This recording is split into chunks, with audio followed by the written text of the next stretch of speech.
या न्यूज बुलेटिनचे सहप्रायोजक आहेत गोकुळ.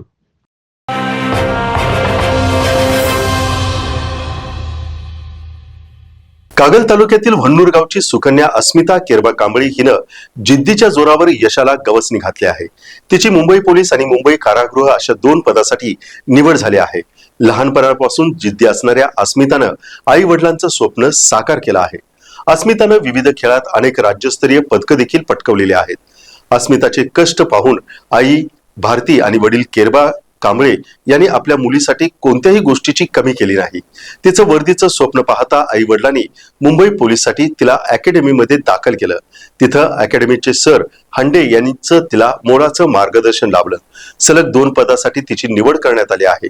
ही निवड झाल्यानंतर आपल्या कन्येचं सार्थक झालं आणि तिच्या यशानं गावाच्या शिरपेचात आणखी एक मानाचा तुरा रोवला गेला, असं अस्मिताचे आई वडील, काकी, वहिनी यांनी टीव्ही नेक्स्ट मराठीशी बोलताना सांगितलं.